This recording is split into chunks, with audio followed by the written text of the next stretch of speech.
लोग कहते हैं संगठन में बहुत शक्ति होती है और सत्य कहते हैं। अब देखिए, एक उंगली और एक मुट्ठी के बल में कितना अंतर है हम सभी जानते हैं, किंतु एक उंगली आपको उचित मार्ग दिखा सकती है, मुट्ठी मार्ग अवरुद्ध कर सकती है। इसलिए यह जानना अत्यंत महत्वपूर्ण है कि संगठन और भीड़ में क्या अंतर है। इसे पहले पहचान। संगठन वो जहां आपका अपना व्यक्तित्व, अपनी पहचान, केवल शक्ति पाने के लिए भीड़ का भाग बन जाना ठीक नहीं, क्योंकि ये भीड़ भले ही आपको शक्ति दे किंतु आपसे आपकी पहचान छीन लेती है। इसलिए संगठन में रहिए किंतु अपने व्यक्तित्व को, अपनी पहचान को, इसे कभी मत खोइएगा। राधे राधे। क्रोध, क्रोध क्या है कौन नहीं जानता। हर आयु, हर वर्ग, हर श्रेणी के व्यक्ति को क्रोध का अनुभव हो चुका है।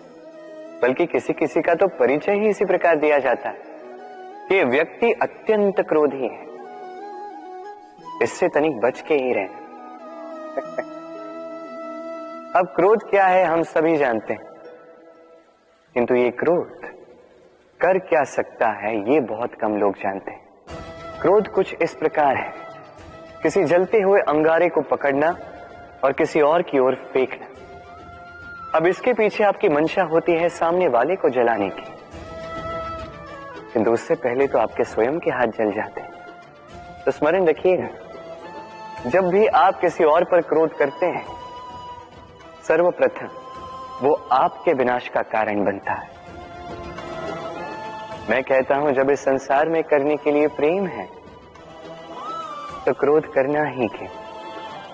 प्रेम कीजिए, यही प्रेम सब में बांटिए और इसी प्रेम के साथ कहेंगे राधे राधे।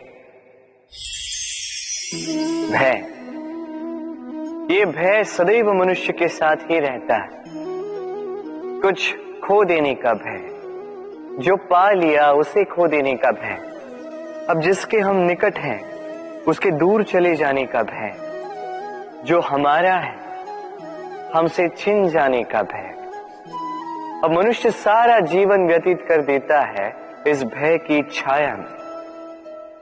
किंतु क्या कभी आपने ये सोचा है कि ये भय हमें क्यों लगता है?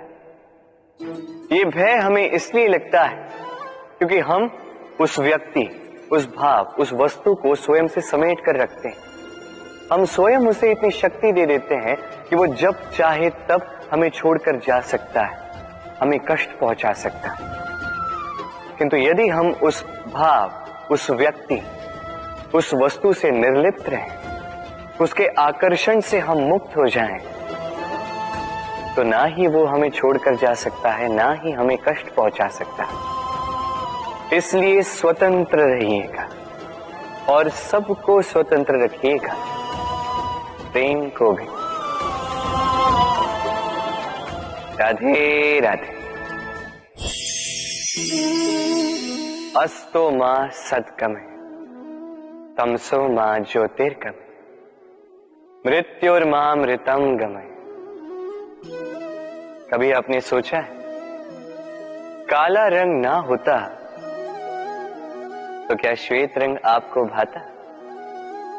रात्रि का अंधकार ना होता तो सूर्य प्रकाश का अर्थ हमें समझ आता? ये थकान ना होती तो क्या विश्राम का अर्थ हम समझ पाते? ये भूख ना होती तो क्या इन स्वादिष्ट व्यंजनों का अर्थ हम समझ पाते? क्या इन सब का आनंद हम ले पाते? स्मरण रखिएगा, इस संसार में कोई भी भाव या वस्तु बुरी नहीं है। यदि आप मानते हैं कि बुरी है तो किसी कारण से ये बुराई आवश्यक है, अन्यथा ईश्वर इसे हमारे संसार में रखते ही। इस बुराई का उद्देश्य है हमें अच्छाई का आभास करवाना, ताकि हम अच्छाई में अपना लक्ष्य साध सकें। इसलिए बुरों से कभी घृणा मत कीजिएगा। ये तो केवल भलाई की आवश्यकता के जनक है, उन्हें भले में परिवर्तित कीजिए। असत्य से सत्य की ओर ले जाए, अंधकार से प्रकाश की ओर ले जाए, मृत्यु से अमरत्व की ओर ले जाइए, किंतु प्रेम के पथ से। राधे राधे। अक्सर हमारे पास एक बहाना होता है, एक खींच होती है कि संसार में हम करें तो क्या करें, जो हम करना चाहते हैं वो पहले ही कोई कर चुका है, हमारे पास तो कुछ करने के लिए ही नहीं है। यदि आपको उदाहरण दूं तो इन पूजा की थालियों को देखिए, पहले से ही सब कुछ सज्ज करके रख दिया गया है। अब ऐसे में हम सोचते हैं कि करना क्या शेष है, सब कुछ तो पहले ही हो चुका है। अब यहाँ पे समस्या कर्तव्य में नहीं है, यहाँ समस्या हमारी सोच में। हम ये सोचने में समय व्यतीत करते हैं कि क्या हो चुका है। हमें ये सोचना चाहिए कि क्या करना अब भी शेष है जिसमें हम अपना योगदान दे सकते हैं।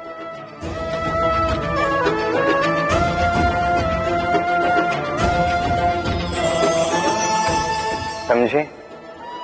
संसार में ऐसा कोई कार्य नहीं जो पूरा हो। आप सदैव उसे आगे बढ़ाने के लिए प्रयास कर सकते हैं, आप उस कार्य को और श्रेष्ठ बना सकते हैं। बस आवश्यकता है तो सकारात्मकता की। राधे राधे।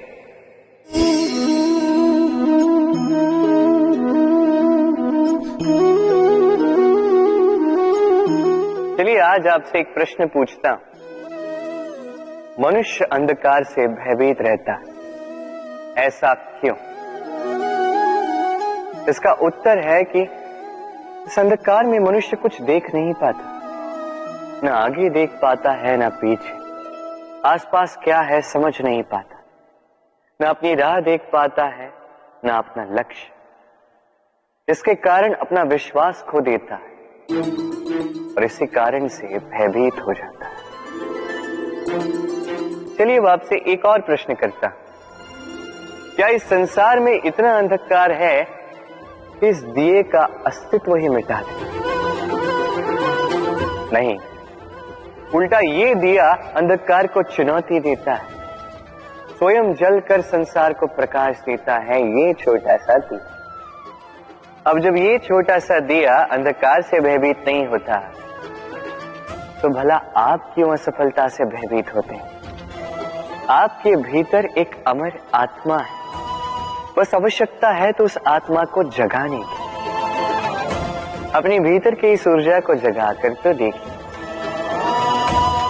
सब कुछ दिखेगा। राधे राधे। विवाह प्रेम का लक्ष्य है, ये भ्रम है था। और इसीलिए मनुष्य सदैव ये भूल कर बैठता है, सोचता है कि विवाह ही प्रेम का लक्ष्य है। मनुष्य प्रेम को पाना ही प्रेम समझ लेता है। अब देखिए ना, इस संसार में कुछ ऐसे भी भाग्यशाली लोग हैं जिनका विवाह उनके प्रेम के साथ होता है। कुछ का प्रेम ऐसा भी जिन्हें विवश होकर ना चाहते हुए भी किसी और के गले में वरमाला डालनी पड़ती है। किंतु ये दोनों भूल कर बैठते हैं था। विवाह के पश्चात वो सोचते हैं कि हमें तो सब कुछ मिल गया, हमने तो प्रेम प्राप्त कर लिया, हमारा लक्ष्य पूर्ण हुआ। किंतु उसके पश्चात ये जो प्रेम है था कहीं ना कहीं खो जाता। और जिन्हें प्रेम ना मिला, वो प्रेम ना मिल पाने की पीड़ा में प्रेम ही भूल जाते हैं। समर्पण, 100% निस्वार्थ समर्पण, वो समर्पण जो किसी मां के मन में अपनी संतान के लिए होता है। क्योंकि ये प्रेम दाऊ, ये प्रेम पाना नहीं है, ये प्रेम देना है। अपने आप को, अपने अस्तित्व को, अपनी आत्मा को समर्पित कर देना। ये प्रेम ना ही शारीरिक है, ना ही भौतिक। ये प्रेम तो अपनी आत्मा का समर्पण है। ये विवाह एक संबंध अवश्य है और इसमें कुछ भी अनुचित नहीं है। ये विवाह प्रेम से प्रतिबंधित नहीं है था। ये प्रेम कहीं ऊंचा है। अब यदि मैं आपको उदाहरण दूं, तो क्या राधा के विवाह के पश्चात मैं उसके सुख की कामना करना छोड़ दूं? कैसे मैं प्रयास न करूं कि राधा जीवन में सदा सदा के लिए सुखी रहे? क्या मेरे मन में राधा के लिए प्रेम कम हुआ? कृष्ण का राधा के प्रति प्रेम कृष्ण में समाहित है ना? दाऊ, ये प्रेम पाप तब बन जाएगा जब इस प्रेम के बदले हम कुछ चाहेंगे। किंतु यदि ये प्रेम समर्पित हो तो ना ही ये अनीति है, ना ही ये पाप है। पर सेतु बांधने की कथा के विषय में तो आपने सुना ही होगा। श्री राम की सेना को 100 योजनों के समुद्र को पार करके लंका पर आक्रमण करना था। वास्तुकार, नल और नील ने सेतु बांधने का उपाय सोचा, किंतु अब सेतु बांधा कैसे जाए? समुद्र इतना गहरा है, कितने पत्थर डाले जाए कि पार करने लायक स्थान हम समुद्र से ले सकें। तब किया गया एक काम, पत्थरों पर लिखा गया राम का नाम, और जब इन पत्थरों को सागर में फेंका गया तब वो तैरने लगे। अब कोई कहेगा ये राम के नाम की महिमा है, कोई कहेगा ये नारायण का कोई चमत्कार है, किंतु नहीं, ये राम का वो गुण है, उनके व्यक्तित्व की वो महानता है जिसने उनका प्रतिनिधित्व किया। कि पत्थर भी इस सागर में तैरने लगे।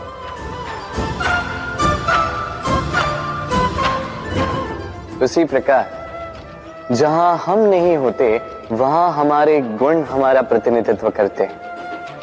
हमारे नाम की शक्ति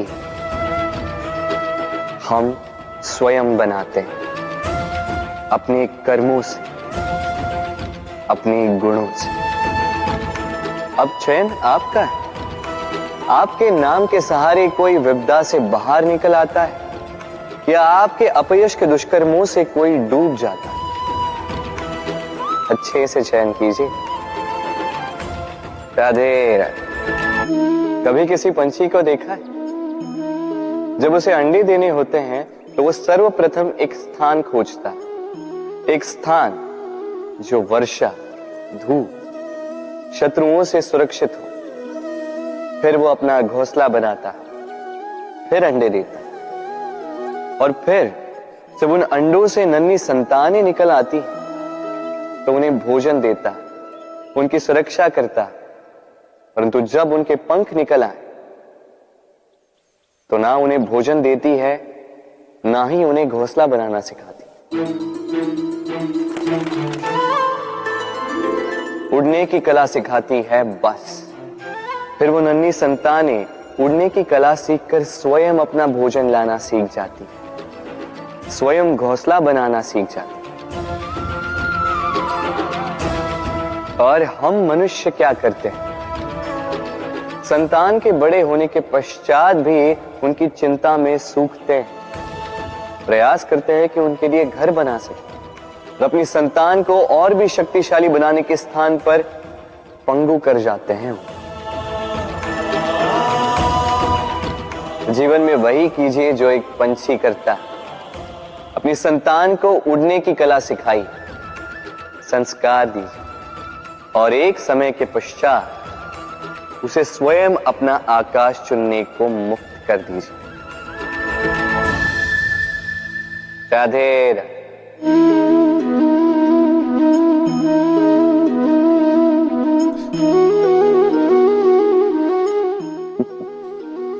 अब आप सोच रहे होंगे कि मैं इतनी एकाग्रता के साथ इस चींटी को क्यों देख रहा हूं। आपको बता दूं कि आज इस चींटी को देखकर मैं मंत्रमुग्ध हो चुका हूं। इसके रूप, इसके आकार को देखकर नहीं, इसके प्रयासों को देखकर।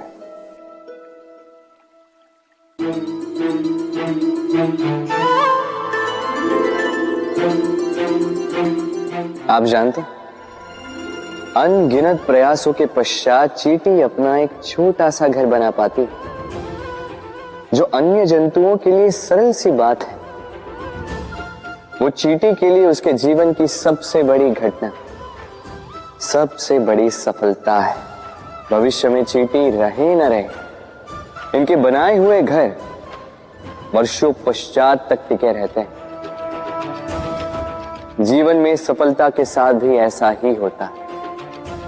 आपको एक दिन में सफलता नहीं मिलती, किंतु यदि आप प्रतिदिन प्रयास करते रहे तो एक दिन आपको सफलता अवश्य मिलेगी। स्मरण रखिएगा, भाग्य के द्वार उनके लिए नहीं खुलते जो हार मान लेते हैं।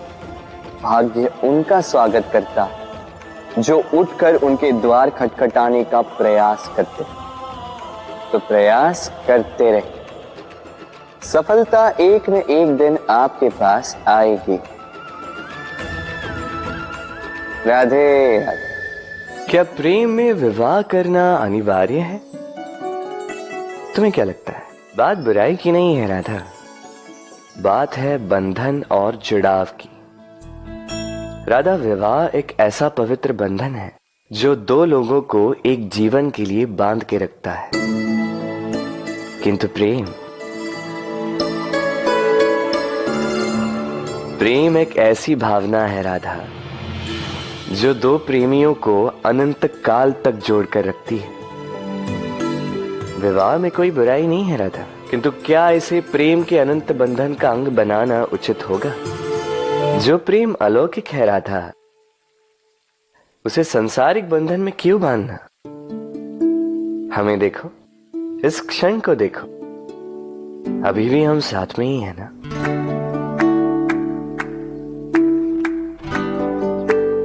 प्रेम भी यही सिखाता है राधा कि दो लोग, दो प्रेमी पूरे अस्तित्व के साथ हर क्षण एक दूसरे के संग बिताएं, बिना भविष्य की चिंता किए और इन आशाओं और आकांक्षाओं के खेल से परे होकर एक दूसरे को समझें। ये तो समय ही बताएगा ना राधा कि हम एक दूसरे के विकार, गुण, अवगुण जानते हैं या अब भी कुछ जानना शेष है। ये ताला देख रहे हैं आप? ये ताला प्रहार से भी खोला जा सकता है, प्यार से भी खोला जा सकता है। अर्थात इस ताले को आप इस चाबी से भी खोल सकते हैं,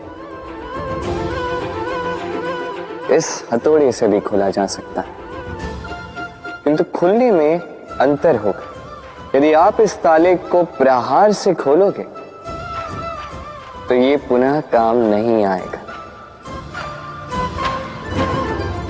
किंतु यदि आप इसे चाबी से खोलोगे तो ये सदा काम आएगा।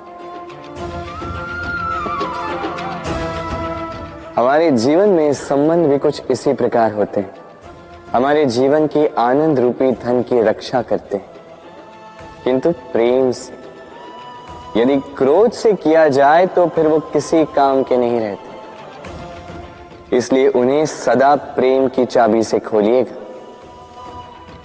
क्योंकि हर बार नया ताला ला सकते हैं आप, नए संबंध नहीं ला पाएंगे। राधे राधे।